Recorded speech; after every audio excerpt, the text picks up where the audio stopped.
Welcome back to the show. Here's a look at the NFL on CBS Week 2 announcing schedule. It was great to have Evan Washburn with us to talk Rams-Titans earlier in the show. Now let's focus on Patriots and Dolphins. Both teams lost their season openers. Here's Drake Maye, the New England quarterback, on getting outscored 13-3 in that second half against Vegas. Yeah, I think we just got to be better. I think my decision on the first drive coming out was the one that killed the drive, and then from there, on, we just got to get the first down. I think once we kind of get the first down, I think we kind of moved the ball well, and got in a rhythm. And I think just adjusting from halftime. I think I could do a better job of getting the guys and making throws, and thought the guys up front battled hard. I think they blocked them pretty well up front. I thought, and like I said, just get the first down, and from there, I think just make some better throws. Be more accurate, and I think getting points out of that first drive would have been huge. It is a divisional matchup that Charles Davis will be able to see firsthand with Andrew Catalon, Jason McCourty, and A.J. Ross at Hard Rock Stadium. Charles, fantastic to be with you. I'm curious to get your thoughts in terms of game prep, because from both angles, it seemed like all of the talk during the summer was that New England was poised to make a step up and that Miami was poised to maybe take a step down. They're both 0-1. Let's start with the quarterback, though. We heard from Drake Maye. What stood out to you about his play against Vegas last week? Well, what stood out was the interception he threw in the second half, where things changed for him because he was playing with such confidence, and there was a nice little bounce to him, and things were rolling along, and you know what I'm saying by that time. I mean, they were scoring on every possession. Miami went through that last week with Indianapolis, but they seemed to have a little rhythm going. He seemed to have it, and he was different after the interception.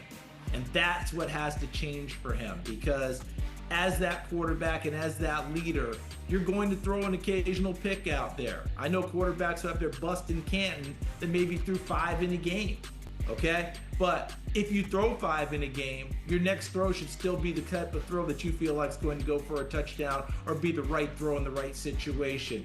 What you find out about any quarterback, not when they go 28 of 32 for 5 touchdowns, no picks.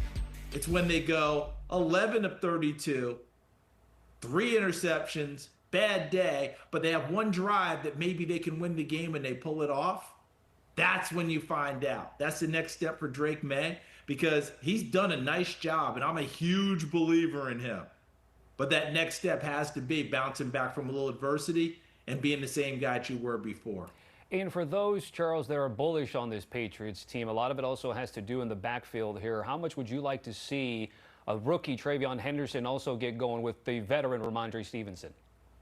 Yeah, Tommy, I want him to play Where's Travion this week. I want him to line up in the backfield. I want him to line up in the slot. I want him to return kickoffs. I want him to touch the ball a bunch. Like last week, Ramondre Stevenson, and understandably so, had the bulk of carries and plays. When you look at the number of times people were on the field, Henderson was second and Antonio Gibson was third. It should be much more of an even balance about number of plays on the field with Stevenson. I want to find ways to make sure that Henderson touches the football, and it doesn't have to be space. He's not a total space player. He can run it inside, get it to him on a swing outside because he catches it well. I just want to find ways for him to have a chance to produce and get this Patriots offense into high gear. Who do you anticipate will be impact players in this Patriots-Dolphins game from a New England perspective? Hunter Henry, the tight end. I think that he's a really good player. Not going to get a ton of interest in terms of people watching it and going, okay, who's going to be that guy? But he has over 200 catches in his Patriots career. Remember, he was good with the Chargers as well. And the Dolphins have struggled with tight ends. Last week, Tyler Warren, the rookie out of Penn State, 7 catches, over 70-plus yards, caught the ball on 3 of the first 4 plays. Keep an eye out for him. Maybe Minkah Fitzpatrick might have to occupy himself with chasing around Hunter Henry in this game. And then on the other side of the ball, who has your eye? Harold Landry. Excuse me, I'm actually going to be Rasul Douglas for the Miami Dolphins, because he's got to start now with Storm Duck, their number 1 corner, out. And Rasul just joined the team a couple of weeks ago. He's a big-time veteran. Can he get up to speed and be ready to go? Kayshon Boutte had over 100 yards last week for the second game in a row going back to last year. And Stephon Diggs is ready to get into some full-time play. So they will challenge Rasul Douglas on the perimeter. How does Miami get off to a better start when you're getting ready for this game between these two teams, Charles? Tommy, they have to get up to an even start. You know, most time, every time we talk about it with someone, we talk to coaches, and what's the first thing they tell us, Tommy?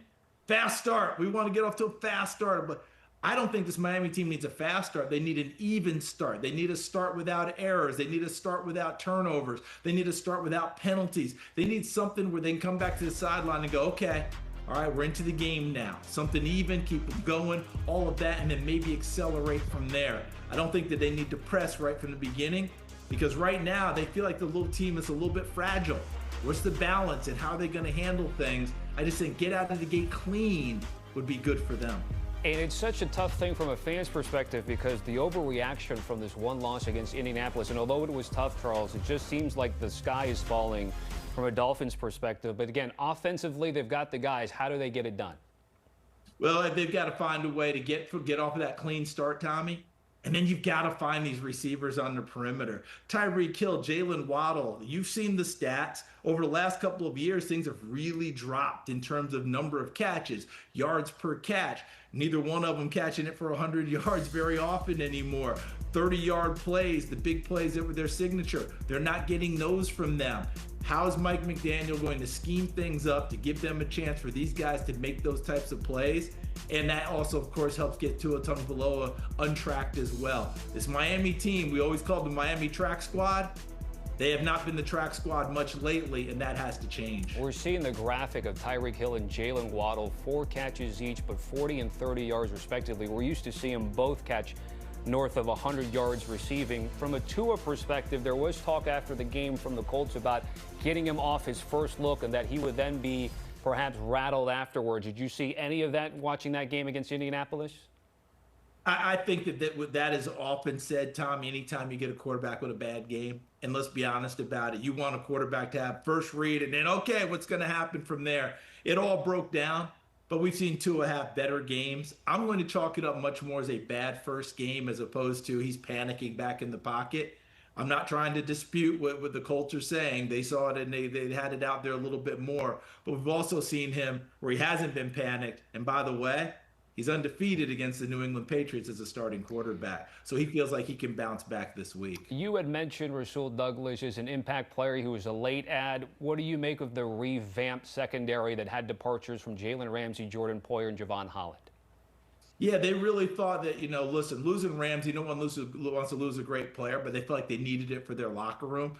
To have Minkah Fitzpatrick show up, a former first-round pick of Miami who made his bones in Pittsburgh as a Pro Bowl All-Pro secondary player, that's a pretty good swap for you. And they're going to need Minkah to assume even more responsibility. They'll probably put him all over the defensive alignment in this ball game. They won't just plug him in center field and let him roam to the ball. He'll be near the line. He'll be back. He'll be blitzing. He'll be doing everything in this game because they've got to get some great play out of him, because the rest of the secondary has to come along. I already mentioned Rasul Douglas having to start after he just just got signed a few weeks ago. They're starting Jason Marshall at the nickel position. Never played nickel in his life until he came to the pros. Had always been an outside corner. So you've got some youth. You got some inexperience. You got guys in positions they've never played before. Minkah Fitzpatrick is the key to everything, because Minkah Fitzpatrick can make everything right when he's on his game. In fact, Tommy, Indianapolis almost broke the opening kickoff last week. You know who made the tackle and prevented it? Minkah Fitzpatrick. They're going to need him to do a lot of that come Sunday. Charles, I'll get you out of here of this. And you hinted at Harold Landry. It was actually my fault. I didn't set you up but an X factor, because he had a good game against Vegas, could potentially be a difference maker here this weekend. He certainly can. And remember, Mike Vrabel wanted him. He had him in Tennessee. A lot of people wonder if Harold Landry still had gas in the tank. Evidently, he does. And if he's able to pass rush the way he did against Las Vegas last week, that means the Patriots may be able to cut down on a lot of blitzing they did last week. If Landry can create rubble up front with just 4, now you can use the rest of the guys to cover and do other things, as opposed to putting them in harm's way with a lot of zero coverage and extra people rushing at the quarterback. But Landry had a monster day, and it wasn't just the sacks, Tommy. It was the pressure. He was the #1 pressure guy in the league last week for anyone with 25 pass rushers or more. Great stuff. Have a great call, Charles. Certainly appreciate you hopping on HQ Spotlight, giving us your insight of the game between the Patriots and the Dolphins, part of an action-packed slate that we'll have on the NFL and CBS and streaming on Paramount Plus. Speaking of streaming on Paramount Plus, we've got that first ever all streaming pregame show with our friend Amanda Garrett, Kyle Long, Matt Ryan, and Antonio Pierce. By the way, they're going to engage fans through live YouTube chats, real-time interactions with viewers and social media, and dedicated social segments in alignment with content creators and influencers throughout this season.